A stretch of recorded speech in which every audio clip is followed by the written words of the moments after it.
Welcome back, MTN Giants Podcast. This is the final video before the draft. Next time I make a video will be on Thursday night, or probably Friday morning by that time. But this video, I want to get into the latest rumors, which I just watched a 12-minute Todd McShay clip tweeted by Nick Filato, so shout out to him, Big Blue Banter. What I watched right there, that's making me question everything. I came on here thinking there's a very good chance it's Abdul Carter. Then I watched that 12-minute clip and I'm like, is it Abdul Carter? Like, it's really making me question things. So we have a lot to go over. Adam Schefter reports. Jordan Ronan today had Adam Schefter on his podcast. The Todd McShay quotes. There was some other, Dan Duggan. All different types of sources and news that came out, speculation. And then at the end, I'm going to answer some questions from you guys. So shout out to those who asked. And I'm probably going to record most of the video tonight and then release it tomorrow. I just want to be sure that nothing big comes out in the next 24 hours. So I'm going to release this tomorrow night. You'll have 48 hours to watch it before the first pick is made. So that should be enough time. Anyway, of course, leave a like, subscribe. Hope you guys enjoy, and let's get into it. So here we go. Latest news before the draft, about 72 hours before the first round. I'm doing this 7 o'clock on Monday night. There was an article released by Adam Schefter about 9 a.m. this morning, actually probably earlier, but Schefter released an article, had some stuff about the Giants in there, so I do want to read a couple paragraphs. This year's private workouts came later and closer to the draft, but that was only because Sanders held his pro day on April 4th, so that did push it back. Even if the Giants bypass Sanders with their top pick, and there's still split opinions across the league about whether they will, they always can attempt to trade back into round 1 to try and land him later. As some evaluators pointed out, however, if they like him enough to trade back up for him,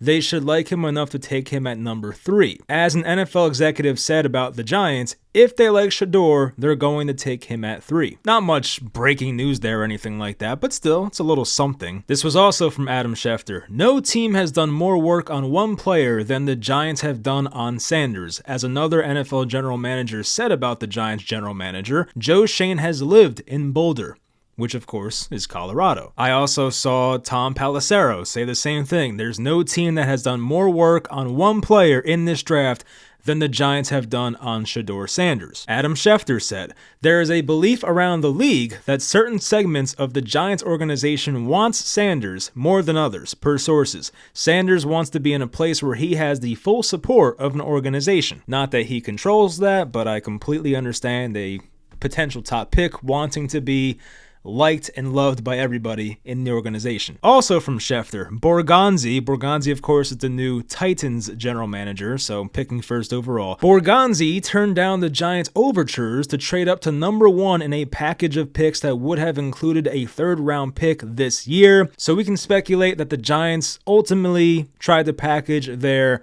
3rd overall pick and most likely their 65th overall pick to try and trade up to 1st overall and most likely get Cam Ward. I would be shocked if it was somebody else. But ultimately, as we know, the Titans will stick at 1st overall. As I said last video, I haven't checked since, but it was a minus 20,000 that Cam Ward was the 1st overall pick, so I like those chances of that happening. Connor Hughes went on to say, and I saw this kind of speculated by other people as well, so not just Connor Hughes, but Jackson Dart is a name to watch for the Giants as a trade-up option on Thursday. Sources I touched base with said he's someone Brian Daboll is high on, most out of the quarterbacks other than Cam Ward. Among qualities Daboll values in quarterbacks is toughness.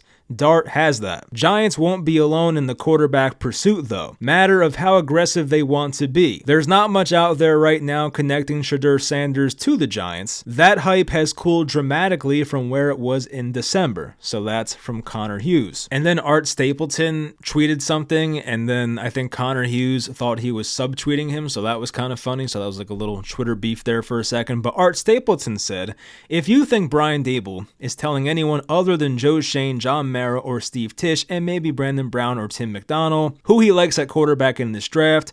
You just don't know Brian Daboll very well. Pretty condescending. I can see why Connor Hughes took exception to that. Daboll wouldn't tell you what he had for breakfast if he didn't have to. This was from Dan Duggan this morning. This line from Schefter is the buzz that has been picking up steam lately. I read this before, but there is a belief around the league that certain segments of the Giants organization wants Sanders more than others, meaning there's a disagreement amongst the Giants front office and coaches and scouts. Some people want Sanders, some don't. Duggan also said makes it impossible to nail down their plan because they are likely still hashing it out. So yeah, Dan Duggan has a point. There's probably still a chance, believe it or not, as we're 72 hours away, that they're still hashing things out. They may not know right now who they are taking at 3rd overall, which is crazy, but it might come down to the wire. And Joe Schoen had a very interesting quote the other day, and I just tweeted this. Joe Schoen was asked at his presser, I think this was last Wednesday? You guys probably know, but last week at some point. The question was, Joe, when you talk about quarterbacks, you talk about discrepancies and trying to get on the same page. Is it especially important that the organization, that everybody's on the same page if you're looking at a quarterback? And if there is a discrepancy, how do you break that tie? Or do you just pass on that player? Joe Schoen answered, ultimately, the decision falls on me. You go through the whole process and there are discrepancies. There's been discrepancies in all different rounds, all different positions in the draft, and ultimately,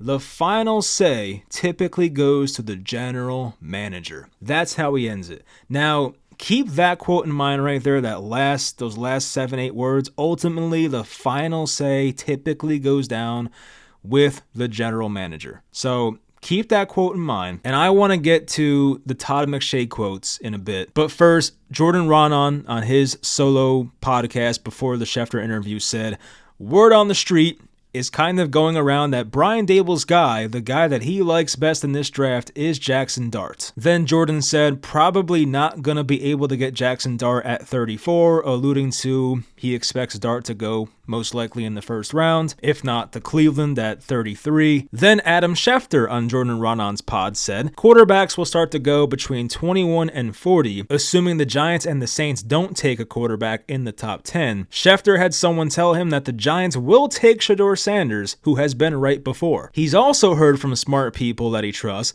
that the Giants will not take Shedeur Sanders at number 3. I still lean no myself, but you never know. It depends who you want to trust. And for Adam Schefter, he probably doesn't know either. Now, Schefter had an interesting comment today that he kind of keeps tally of which people he trusts, and he kind of takes note of who said what and what actually goes on to happen. So Schefter probably trusts more sources more than others, but it seemed like the source that told him that the Giants will take Sanders, he did trust that source and said that that person has said some potentially outlandish things before and has been correct about it. So once again, depends who you want to believe. Now on to the Todd McShay quotes. Once again, shout out Nick Falato for retweeting that 12-minute clip. McShay says that Travis Hunter is guaranteed to go number 2 to Cleveland. And honestly, McShay's been pretty on the money with Cleveland so far this offseason. This was from a month and a half, 2 months ago. But McShay said, I've heard from multiple sources they are not going to pull the trigger on a quarterback here at number 2. And as we're here a few days from the draft, it seems like there is no shot the Browns are taking a quarterback at 2. So whatever McShay was told a couple months ago still holds true today. So that source has been right. So here's the juicy stuff with the Todd McShay show. Pause. I'm told by multiple sources that there is a push from the personnel department, which he said is Joe Schoen, the director of scouting, and the scouts in general, that those guys want Shedeur Sanders, which is funny because the entire time I thought that it was Joe Schoen that was more against the idea of taking Shedeur Sanders. But if you're going off what Todd McShay is saying here, it seems to be the opposite. He also said, I've been told that John Mara is staying out of it so far, so that's music to our ears. That's great. The coaching staff is anti-taking Shedeur at 3, according to Todd McShay. He also said Daboll's guys are more Jackson Dart, so that aligns with what Jordan Raanan said. So there is legitimacy, possibly, to Jackson Dart being Brian Daboll's preference over Shedeur Sanders, which I don't necessarily agree with, but I'm not going to say I know about quarterbacks more than Brian Daboll. I'm not that thick-headed. So that is why I read that Joe Schoen quote before, because if Todd McShay is correct here, which I feel like his track record is, I don't know if it's the best. I've seen people call him out before, but whatever. Believe what you want. It's all bullshit until Thursday. But if you believe McShay's sources with the Giants, he's being told that Joe Schoen, the scouts, those type of guys, personnel people, they're more in favor of taking Shedeur Sanders. Apparently, Brian Dable and some of the coaches are not, and they would prefer Jackson Dart, most likely in round 2 or trade up in the end of the first round. But going back to what Joe Schoen said, and this is why I read that quote over like 3 different times, ultimately, the final say typically goes with the general manager. That is what Joe Schoen said about a week ago. McShay said that New Orleans is not taking Shedeur at number 9 or even at pick number 40 if he happened to be there. So it seems like based on what he's saying, the Saints are totally out on Shedeur Sanders. He did say Pittsburgh and Mike Tomlin, they like Shedeur Sanders, but do they like him enough to take him at 21? That's the real question, and he's not sure about it. Pittsburgh does not have a second rounder. I think that was the DK Metcalf trade. If not, it was some other trade. And then to top it all off here, we have the Kay Adams interview with Jaylen Milroe. And Jaylen Milroe was on with Jordan Rodon last week, and he was impressive. I actually had no idea that Milroe came from like a military family, so that was pretty surprising. I had no idea. I came away impressed. I was impressed with Milroe's character and all that. I feel like from a personality standpoint and just a guy who is willing to bet on himself and play with a chip on his shoulder, all those cliches, I feel like Milroe would be a good guy for that. Now, can Milroe succeed as an NFL quarterback? That I'm not so sure of, but we'll get more into that later. But anyway, it seems like Malik Neighbors is kind of pushing for Jaylen Milroe to be drafted by the Giants, so obviously, like, what Malik Neighbors says is probably not going to influence what Joe Schoen decides to do on Thursday, but it's just something I wanted to put out there. It's not like the NBA where you have like LeBron, the GM over there making all the calls. I don't think Malik Neighbors has that kind of pull. Maybe like a, superstar quarterback would. Maybe like a, I don't know, I could see like a Peyton Manning or someone like that trying to get involved, but they're not going to let second-year Malik Neighbors make these decisions on the potential franchise quarterback of the Giants. I don't see that happening. So as I said, I'm going to wait for tomorrow to release this, just in case, I go to work tomorrow, I see some other reports. I'm going to come on and talk about them if they're worth talking about. If not, I'll just come home and immediately upload this, but I do want to hold out just in case some important stuff comes out tomorrow. Here we are on Tuesday, as promised. Nothing too crazy came out today, but weird stuff came out today. There was the Peter Schrager report. He was on TV, I guess. What's he on, ESPN, I guess? I don't know. Yeah, Get Up. I'm pretty sure that's an ESPN show. But he has a connection to Joe Schoen, so it's kind of worth listening to, but I also choose not to believe this rumor. It feels like some bull crap. But then I just saw a video from Brian Baldinger. He was hyping up that there's going to be a trade in the top 5 and it's going to be a great draft. Now, this is a guy who, and Peter Schrager, they work for the NFL. Well, I think Schrager used to, but Baldinger works for the NFL, so obviously he's going to try and hype it up and try and make it sound like, oh, this is the best draft ever. But based on what he said, apparently a trade within the top 5 is going to happen. And of course, that could include the Giants. But anyway, what Schrager was saying today is that Cleveland and the Giants have been listening to calls for trading back, which would surprise me in both instances because you have 2 players in Carter and Hunter that are supposed to be the 2 best players in this draft by a lot. Some people put Cam Ward in there to make a top 3, and then there's a gap. So if you're one of these top 3 teams, I don't see them trading. I mean, the Titans admitted today that they're staying where they're at. Then they went on to say, you'll see who will pick. I have a good idea of who it's going to be. But for Cleveland and the Giants, I would still be surprised if they traded back. But if a team got desperate, like I know the Bears apparently like Gentry a lot, I don't see a team trading up for a running back in 2025, but I guess crazier things have happened. So that report, I don't fully trust it, but it's out there from Peter Schrager. I saw that there were some odds about who's the most likely team to draft Shedeur Sanders. This was from Kay Adams this morning. She just screenshotted, I think it was FanDuel Sportsbook. The favorite to get Shedeur Sanders is the Pittsburgh Steelers. I keep hearing and I keep seeing that the Steelers aren't like super in love with Shedeur Sanders, but they like him. So is that enough to take him at their 21st overall pick? I'm not so sure, but once again, the Steelers don't have a pick in the second round, so it's almost like if they don't take him in the first round, how are they going to get him? Unless they trade up and use their picks for next year's draft to trade back up and get Shedeur, which I don't know if they want to do that, so we'll see. But the Steelers are the favorite at plus 310. The Giants are in second at plus 350, so it's all close. And Cleveland's there at plus 360. The Saints plus 370. Then they have the Rams and the Raiders well behind, plus 1,200, plus 1,300. What's weird about everything and just the way this offseason has transpired, you go into the offseason, there's these heavy rumors about the Giants want Matthew Stafford. Apparently, they were going to trade for him and offer him a 2-year, $90 to $100 million contract, which that is not cheap. Obviously not the longest investment, but that's a ton of money. Then you had John Mara come out on January 7th, who he has not spoke to the media much lately, but this was the one time.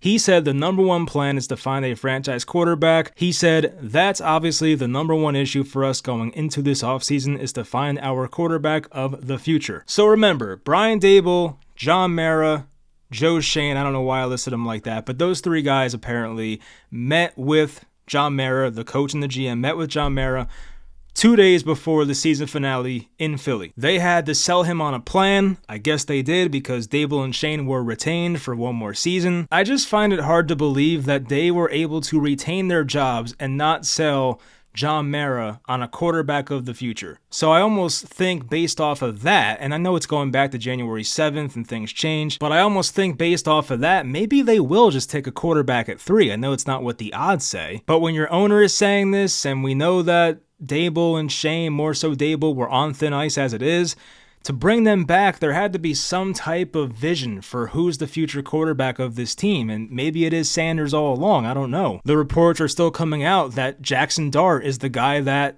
Brian Daboll likes. Rich Eisen today, this was tweeted by Anthony Rivardo from Fireside Giants. Rich Eisen said, I'm hearing the Giants really like Jackson Dart and could take him at the top of round 2, which is a reason why Dart is not going to be in Green Bay, which is where the draft's being held. I just found that out yesterday. I don't know why it's in Green Bay, but hey, whatever. Pat Leonard retweeted or quote tweeted what Connor Hughes said about Jackson Dart going to the Giants, and Pat Leonard said his report lines up with my April 12th story of how Jackson Dart could be the Giants' NFL draft quarterback, with several NFL head coaches, including Brian Daboll, warming to him. It just might be hard to get him with the Saints, Rams, Browns, and others in play. So it seems like as the final couple days are winding down here, it seems like the Jackson Dart hype is picking up. You hear some people hyping up Shedeur Sanders to the Giants, but a lot of Jackson Dart. Art Stapleton tweeted today, this was about Abdul Carter. Whispers started within the past week about Abdul Carter's temperament, and maybe he wasn't the most coachable guy and was difficult to be around, or a bit difficult to be around. Typically, those whispers become louder when they are expressed by teams who want the player to drop.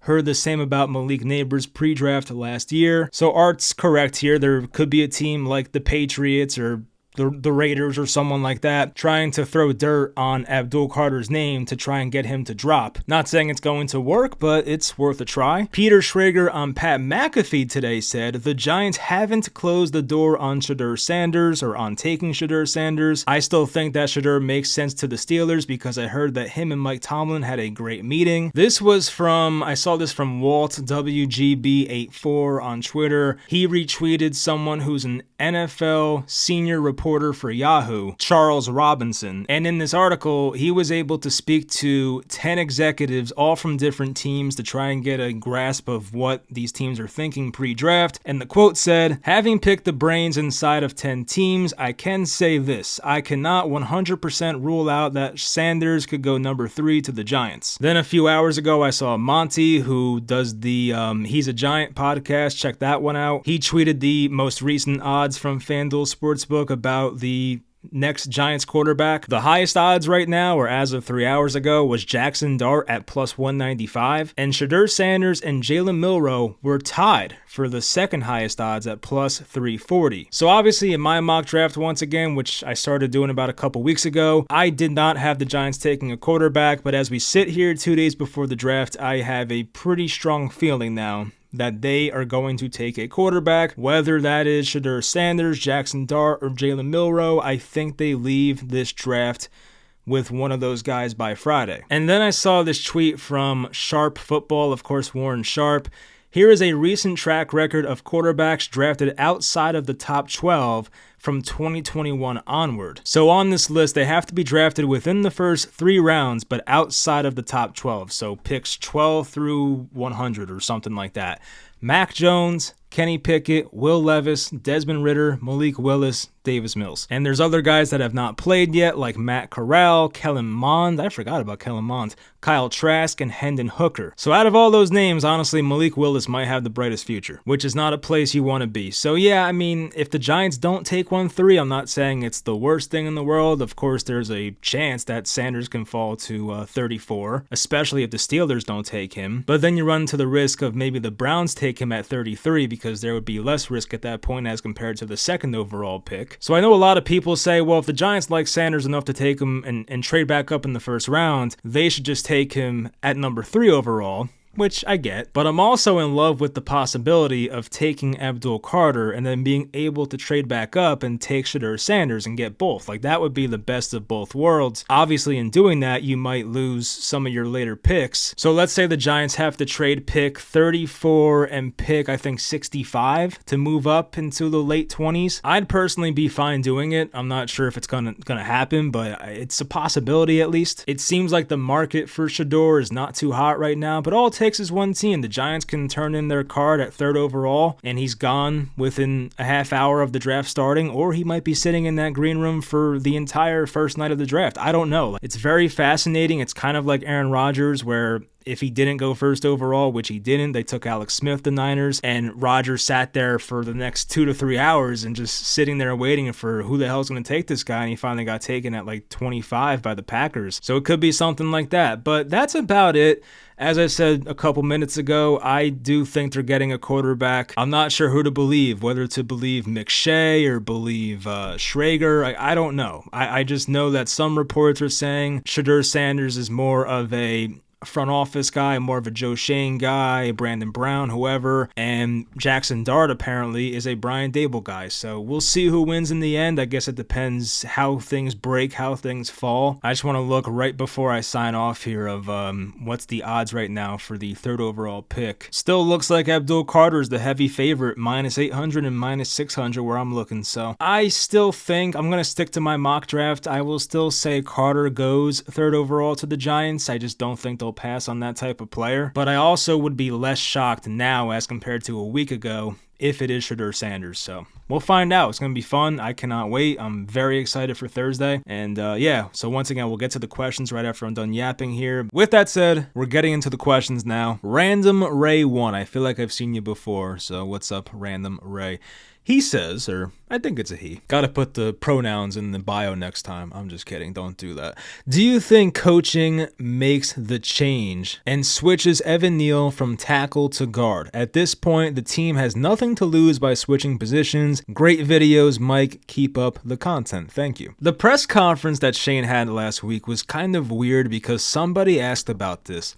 And Joe Schoen basically said that he has not talked to Evan Neal about this yet, which could be, I guess, GM speak, and he could be lying. But the Giants haven't played in like 3 months, and you have not told your former 7th overall pick that, hey, we're going to switch your position this offseason. Now, it's pretty much 99.9% guaranteed that he's going to play guard next year, or they're going to at least try it, because teams will often show their hands based on their free agency moves. And with the Giants signing Stone Forsythe and James Hudson to play swing tackle, I don't see any way that Evan Neal's playing tackle ever again for the Giants, unless like 4 guys got hurt next year, God forbid. Like if Thomas, Illuminor, Hudson, Forsythe all got hurt and there was nothing left, maybe they put Evan Neal out there, but in a normal season, Evan Neal's never playing tackle again. So I think they have 100% pulled the plug on Evan Neal at tackle. They're going to try him out, probably at right guard. And it's worth a chance. I mean, the Eric Flowers thing happened. The Giants did not try him at guard. They tried to put him at right tackle. I still remember that Week 1, 2018, when he tripped Calais Campbell to prevent a sack, which he got called for. Eric Flowers went to Washington, and I think Miami played guard for them and was actually okay for like 2 or 3 years. Mekhi Becton, of course, went to Philly as a guard last year and turned his career around. Of course, he stayed healthier, which is a big piece that was missing for him with the Jets. And even DJ Fluker, who was a former Giant as well, he was a former tackle. He went to guard and I feel like had a couple of nice seasons. He was decent for the Giants that 1 year. It might have been 2017 or something, their really bad year. But still, DJ Fluker, he was a guy I had hope for, but another guy drafted to be a tackle, moved to guard, and had a couple nice seasons. It just feels like Evan Neal's feet are too slow, and his arm length is like 54th percentile for tackles. So I don't ever see Evan Neal being a great right tackle, sadly. Like, I think it's over. When the Giants drafted him, I thought he was going to be a good right tackle for a long time, and I was a big fan of those picks of Kayvon and Neal. And I can't blame Joe Schoen for them too much, because I feel like most GMs would have done the same exact thing. I mean, look, I was a 25, 24-year-old at the time sitting on my couch, but I would have done the same thing. Like, I was ecstatic when they took Kayvon and Neal. I thought it was going to work out. There's still a TikTok of me reacting to Evan Neal getting picked. I got to take that off the internet, because that's a cold take. I was very happy when they drafted Neal, but sometimes you miss, and it is what it is. Next, from Josh Murphy, 6756, 6'5", damn. I know it's draft season, but thinking bigger picture here. What is the plan for Schoen and Dable going forward? I can't imagine them winning over 7 games, and that's a stretch. Mr. Pessimistic over here, Josh Murphy. Just kidding. But technically, it's a step in the right direction. If they hit on a couple of studs in the draft, then I guess there is hope, but otherwise, I don't see this franchise being successful for at least another 3 years. Thoughts? Also, draft in the trenches. D-line depth is horrible, and we're an injury away from Josh Azudu or Evan Neal playing right tackle. Well, technically it wouldn't be those two guys. I just mentioned the James Hudson, Stone Forsythe signing, so they do have some tackle depth now, but not saying it's good, because most of your swing tackles aren't good anyway. But at least it's not the two guys you just listed. So anyway, 5 to 7 wins seems to be the most likely outcome. With the tough schedule, you got the regime on the hot seat. I feel like more times than not, seasons like this just don't go well. Now, with that said, they did add an adult at quarterback who's probably going to give the Giants their best quarterback season in probably 9 or 10 years. Like, I've been saying this before. I think Russell Wilson, what he's done the past 2 years, if he just stays at that pace, he's going to put up the best Giants statistical season since 2015. So I know Russell Wilson's not what he once was, but us as Giants fans, we have not seen good quarterback play in almost a decade. I guess it is a decade technically, because I said 2015, but you get the point. I have a hard time buying into any quote-unquote plan they have until they draft a quarterback, because, like, ultimately when they were signed here, or when they were brought here, Schoen and Dable, I guess they were signed to contracts technically, but you know what I mean. But when they were brought here, Daniel Jones' 5th-year option was declined. That was the right move. In hindsight, it's not. But, you know, at the time, it was the right move. No complaints out of me. But when they were brought here, we all said this regime is going to have a chance to pick their quarterback. Brian Dable was the quote-unquote quarterback whisperer, the guy who made Josh Allen. And here we are, possibly about to go through our 4th draft with no quarterback. Now, in my mock draft, I had no quarterbacks being taken. Based on what I've heard since then, because I was working on that mock draft for a while, so I probably started like 2 weeks ago. But from what I'm hearing now, it seems more likely that they are going to take a quarterback. But I also don't think they'll force it, so it's a wait and see. I just can't wait till Thursday and Friday. And hopefully they don't even think about taking one day 3, because I left Saturday out for a reason. But anyway, yeah, I have a hard time buying into any plan until they take a quarterback. Now, I think it's funny, because if they were to take Jaylen Milroe round 2, I could see them really trying to copy what Philly's doing, because Joe Schoen has complimented the Eagles before. Like, Joe Schoen had that one answer in the press conference where I think they asked about having too many edge rushers or just too many pass rushers in general. And Schoen said, I don't think so. Everybody watched the Super Bowl, right? Philly rushed with how many? 4 the whole game? That's one way to do it. So I know it's just one simple quote of complimenting the Eagles, but if you just see what the Giants are doing recently with the building up their defensive line. I know Dexter Lawrence was already here, but trading for Brian Burns, drafting Kayvon Thibodeau, possibly taking Abdul Carter at number 3. You got your skilled player, you got your A.J. Brown and Malik Neighbors, and maybe if you get Jaylen Milroe, do they look at him as like the next Jalen Hurts, a guy who had some questions coming out of Alabama as a passer, similarly to Jaylen Milroe. Well, I guess Oklahoma technically, but you get the point. I feel like Milroe probably has a higher ceiling than Jalen Hurts. Milroe does have a better arm. He's a better runner, so I feel like there's a higher ceiling. But if they build up the trenches, which they have tried to do, I'll give Joe Schoen credit. He's tried it. He's given a top 5 pick to Kayvon Thibodeau. Drafted Evan Neal 2 picks later at number 7. Drafted John Michael Schmitz round 2. John Runyon's getting the decent amount of money. He gave Mark Lewinsky a decent deal when he first came here as GM. Extended Andrew Thomas, got Jermaine Illuminor, tried to sign Will Fries and was competing with the Vikings, who signed him for like 5 years, $90 million. Like, he has tried to invest in the trenches. Even like the A'Shawn Robinson signing, like even that was a decent move. That was a nice stopgap move for a year. So they've done their due diligence when trying to address the trenches. And if they can do that, if they can win in the trenches, which is what Philly does, and get a quarterback like Milroe, who kind of emulates Jalen Hurts, maybe he's trying to be like Philly, the Philly model. As Dave Gettleman used to say, the Kansas City model or the Green Bay model. Maybe the Giants are trying the Philly model. I don't know. It's a copycat league. I know it's something everybody says, but it's true. Now, of course, the Giants had a main ingredient of that Philly team in Saquon Barkley, who they let go and then went on to sign Darius Slayton for like the same contract. But we've also heard the rumors that the Giants may want a running back early in this draft. I'm not saying it's round 1. No, please don't take Genty. I'll probably just cancel this channel.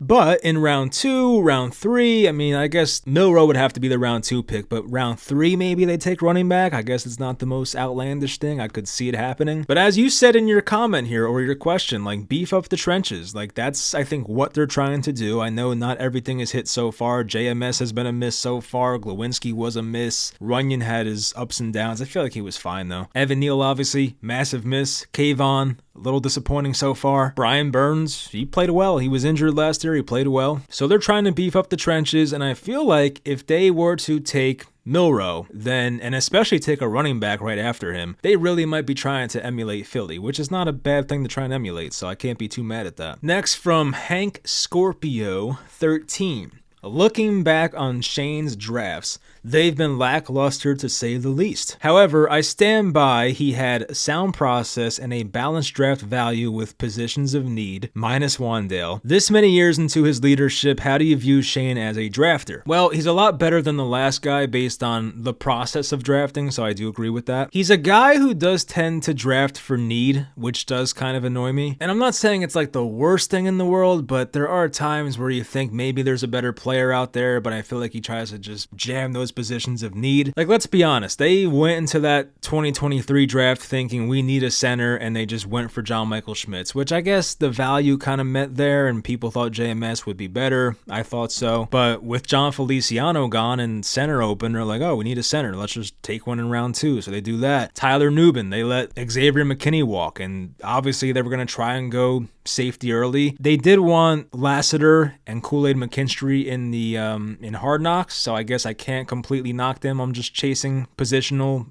need, but still, that's based on their actions. They did try and fill McKinney's loss with a second round pick. And then Saquon leaves, you take Tyrone Tracy. Evan Engram leaves, you take Bellinger. Tony and Galladay are gone, you take Jalen Hyatt, or you trade up for Jalen Hyatt. So like, there's been some instances of trying to fill positions of need, and a lot of times, and I know I'm kind of making fun of myself here, but a lot of times when you draft in the way that Giants Twitter wants you to draft, it's probably not going to go well. So I'm insulting myself there, of course. You know, a lot of us were saying, and this is myself included, once again, I'm not trying to sound like a condescending a-hole, but as I said, a lot of us wanted JMS, a lot of us wanted Jalen Hyatt, a lot of us wanted Nubin. Like, a lot of us wanted these guys. I still think Nubin's going to be a good player, by the way. And he did change his number today to 27, I saw. It was some family-related thing, so that's pretty cool. But the point is, yeah, a lot of us wanted these moves. And I said before, I wanted Neal. I wanted Kayvon. I wanted JMS. I liked Tyler Nubin. I kind of like Jalen Hyatt. I thought it made sense. And as I said earlier as well, I cannot blame him for the first 2 picks of 2022. I would have done the same thing. I think a lot of GMs would have done the same thing. So I know it didn't work out, and this is a results-driven business. You're judged on your results, and it hasn't worked out so far. You may have gotten one decent player. If Kayvon hopefully gets better, which he should, as he gets older. And another issue I have with Shane is he does tend to reach for guys based on what, consensus says. Now, the notable reaches, and I think you pointed this out in the question, minus Wan'Dale, so you did, but apparently Wan'Dale Robinson was not supposed to go round 2. He took him over George Pickens. Josh Ezeudu in round 3, that was too early for him. Cordell Flott in round 3 shocked everybody. Trading up for Jalen Hyatt wasn't shocking, but still, he did it. So just reaching for guys that he necessarily didn't have to reach for. And it's not like Wan'Dale, Ezeudu, Cordell Flott. I thought Flott was decent last year. I'm looking forward to him as his career goes on. And of course, Jalen Hyatt, like none of those 4 guys I just listed, maybe Flott, have really produced or look promising at all. So these guys that you kind of put your nuts on the table for and said, yeah, I don't care what other people think, I'm taking these guys where I want to take them. None of these guys that you've really banged the table for have worked out, and that's a bad look for you, Mr. Joe Schoen. I think positional value-wise, I was very critical of Dave Gettleman for that. He understands it way more. I think based on the team situation and paying running backs, I thought letting Saquon go was the right decision. As I said before, he would not have had 2,000 yards with the Giants last year. And I think Shane does it the right way. Like, he didn't overpay for Bobby Okereke. Like, getting an Okereke level linebacker for $10 million per year, that's how you do it. You don't want to draft an inside linebacker in the first 2 rounds when you can just sign a good one for $10 to $12 million per year, and he did that. You don't want to spend a crazy amount on the guard position. Well, he didn't. He gave out a reasonable contract to Mark Lewinsky. Didn't work out. I think that was around $8 to $10 million per year. And then the John Runyon contract, where that didn't break the bank either. So, like, he's giving out contracts that make sense based on positional value. You don't want to overspend on these positions like guard, inside linebacker, running back, of course. They signed Singletary last year to a 2-year, what was it, $10 million or $12 million?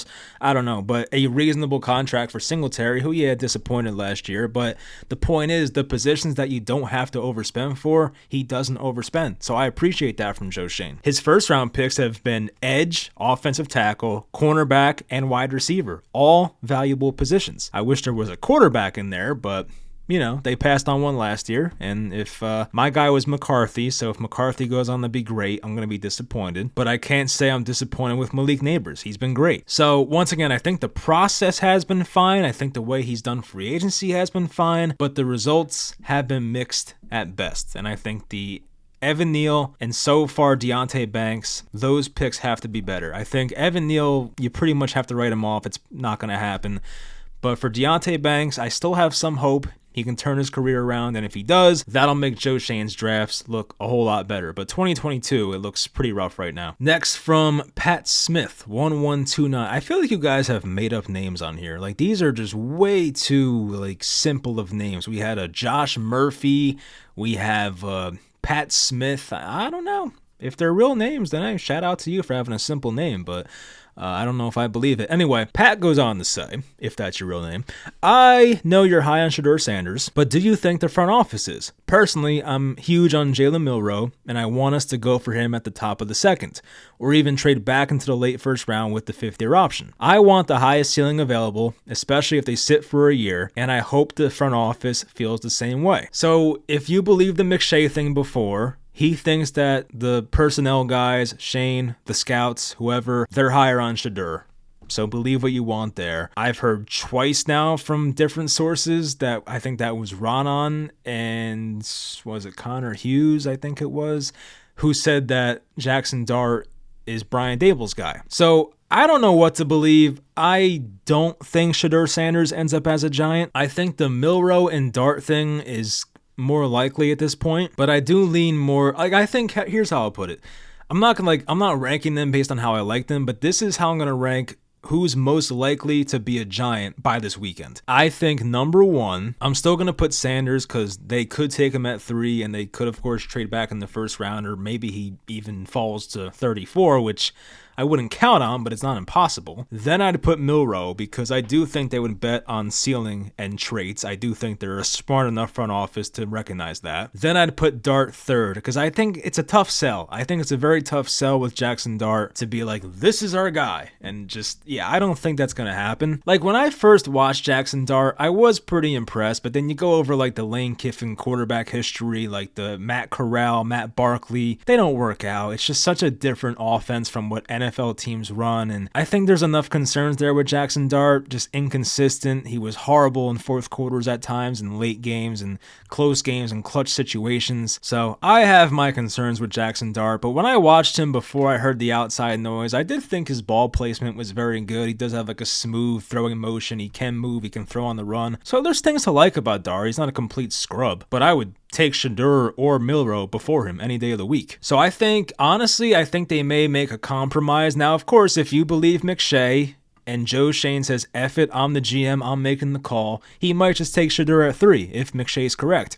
Now, if I'm trusting my gut here, I'm going to say they take Carter 3rd overall still, and I could easily see them taking Milroe at 34, because I think you can at least sell the fan base on this guy has the chance to be the greatest rushing quarterback, well, maybe not of all time, but top 3. Can he be in the Lamar, Michael Vick conversations in terms of rushing quarterbacks? I know those guys were a different build, but think about like if Anthony Richardson could stay healthy. I know Richardson's more well-built, which is crazy to say because Milroe's well-built, but Richardson's a tank. But Milroe running a sub 4.4 40, having the muscle he does, I mean, yeah, you can see why it could translate to one of the best rushing quarterbacks of all time. And we saw in 2022, and I know they kind of dumbed down that offense to make it easier for Jones and didn't have the best weapons. We know the arguments, Richie James, Rookie Bellinger, all those guys. But even when they dumbed down that offense in 2022, a lot of it was rollouts and quarterback runs. And if they run that type of offense, Jaylen Milroe can do that. But I do think Sanders has way less maturing to do as a passer. I really do think you can throw Sanders in there week 1 and he'll like be okay. I don't think he'll be a complete disaster, but I do think whoever takes him probably lets him sit for a bit. And Milroe's a real project. Milroe stares down his first read all the time, and if the first read's not there, he kind of gets a little bouncy and panics a bit, so that's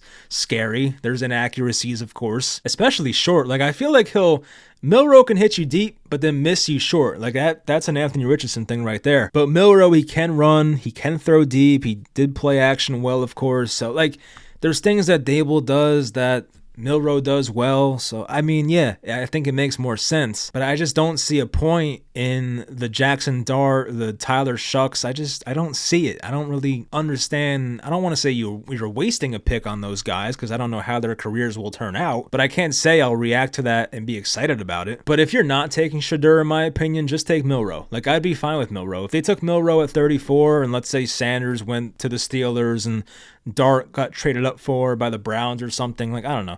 But let's say the Giants are on the clock, 34, Milroe's the best quarterback left. If they took him, I'd be like, all right, I can get behind it because there are tools to work with there. And I think his floor as a rusher is so high that if Milroe just became a decent passer, there's enough there. And if you surrounded him with enough players, and I'm going back to the Jalen Hurts comparison, if you surrounded him with players like the Eagles did with Hurts, you can make him look a whole lot better, like Jalen Hurts. So once again, I have my Milroe concerns. I have, bailing on the clean pockets, the inaccuracies, staring down the same receivers, not many anticipation throws in his film. So I can't say like, oh yeah, give Milroe a year, he'll be fine. Like, no, I can't guarantee that. But if you're gonna pick a guy who you're gonna try and mold into something and give a full year, 2 off seasons to work with, then Milroe's probably the right guy to bet on. Last question from Gianelli2291.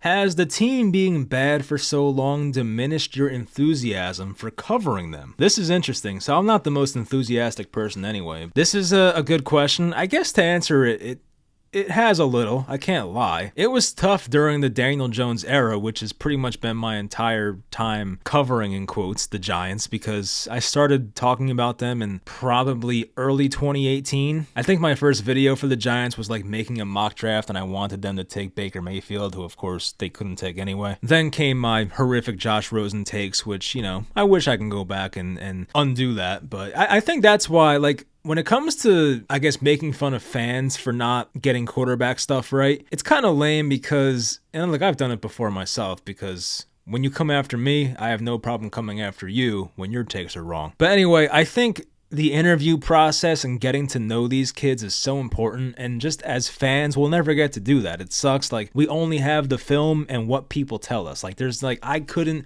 maybe if I sat down with Josh Rosen for 20 minutes, I could have said, you know what, guy kind of has a stoner vibe. I don't really see it working out here. You know what I mean? Like, you just don't know these things. All I saw was a guy who throws a pretty football and was a smart player. But anyway, so the Daniel Jones era was tough for me. I never really understood it. I mean, there was some stuff in his rookie year where I was like, maybe, but ultimately the turnovers, and then he became way too conservative, and he never found a good middle ground. And even before that, taking Saquon Barkley second overall, I mean, that was just a pick that pissed me off as well. So like, we're talking back-to-back drafts, top 6 picks, second overall with Barkley, 6th overall with Jones, where I was so pissed off with those 2 picks, and it did kind of eat away at me, I guess. But I was still a passionate fan. Like, I could never see myself not being a fan of the Giants, and even like the Yankees, the Nets. I'm going to root for these teams until I die or they die. Chances are I'll die first. But yeah, it's been frustrating because what was I, 21 at the time? Like, as a 21-year-old kid, I could just tell that there was no chance the Saquon thing was ever going to work out.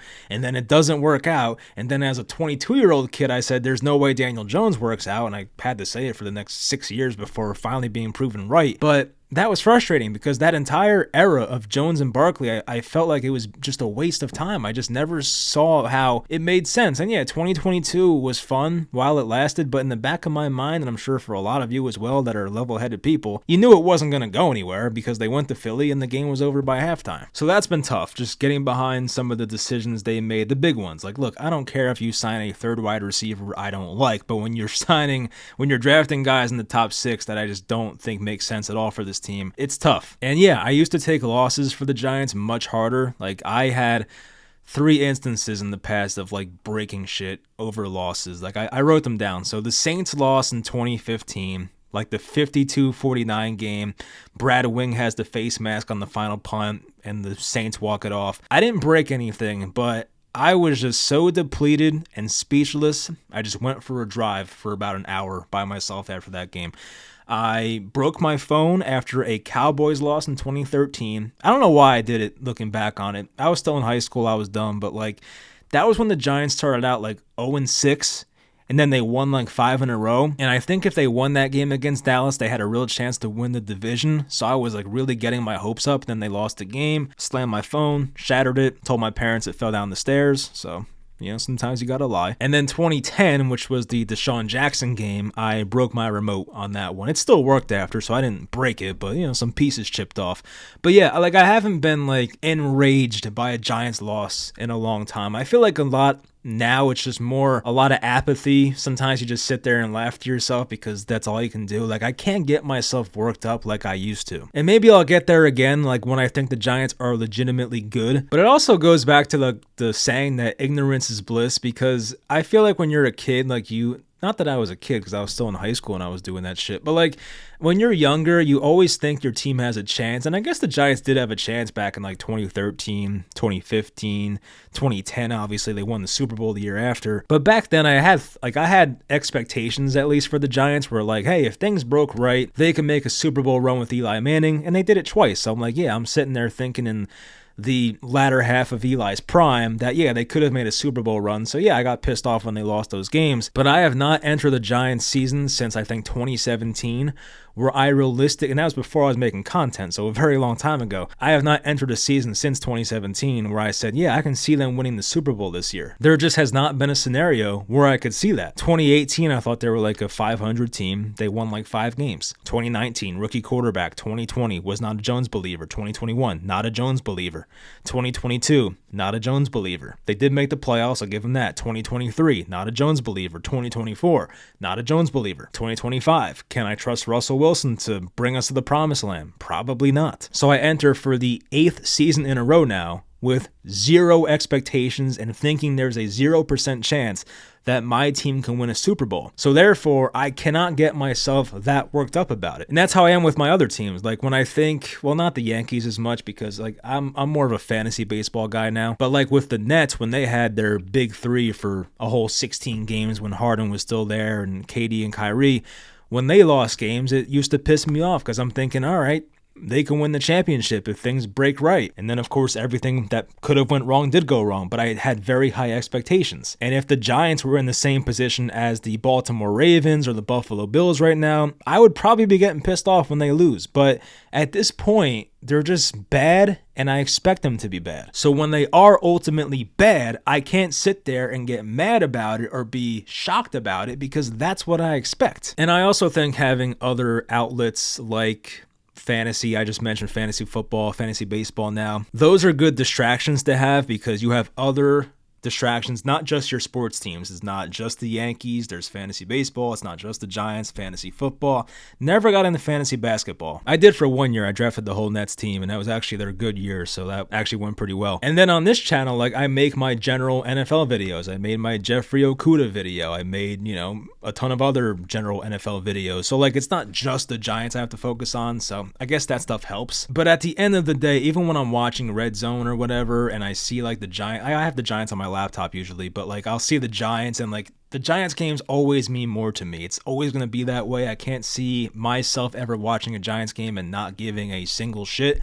But I will admit, my expectations have dropped off a lot in recent years. And I used to take it way more seriously, even getting in fights with people on Twitter, which, looking back, it's like, man, I was pretty immature for that. But now at least I have the ability to look at some Twitter beef, I guess, and just not pay attention to it. Because if you followed me in the past, like 2019, 2020, 2021, there were some good Mike_NYY Twitter beefs back in the day. But now at this point, I'm like, why did I do that? Like, it was so dumb, immature. And the sad part is, a lot of the guys that I was arguing with, and they were coming at me, personal attacks, looking up where I work. A lot of those guys were like twice my age. I'm like, come on, man. Like, I realized by like 25 years old, like, all right, this Twitter thing is stupid. Like, don't fight with strangers online. But these guys were like 40s, 50s, maybe 60s coming after me. I'm like, come on. Like, looking back on it, that's pretty sad. But overall, it's been a good experience. I mean, I really regret nothing. This is one of those things where it's, for me, I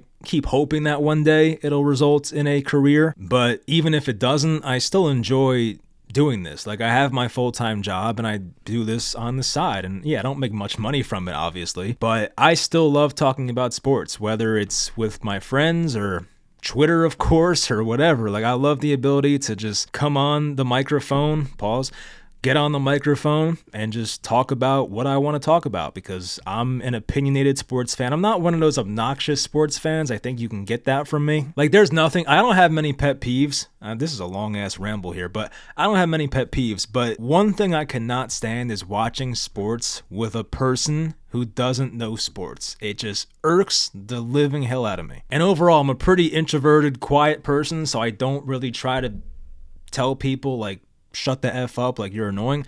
But watching sports with like the obnoxious, uneducated people, that is just the worst. But anyway, yeah, this channel's fun for me. I enjoy doing it, and I'll probably do it for a while. I know life can get in the way at some points, but there's people that are Giants content creators that have whole families, you know what I mean? Like, they make it work, so I'll make it work regardless. And yeah, hopefully at some point during my Giants content career, I guess we can call it, hopefully at some point during that they're a good team, and I hope they're good for a long time. So we will see, but even if they suck, I'll keep doing this because, as I said, I enjoy it. Anyway, after that long ramble, after that yap session, that's gonna do it for this video. I may have to add some more to the middle of this video tomorrow if there's news that comes out, but if not, then this will be it. I feel like it's long enough anyway. But as always, hope you guys enjoyed.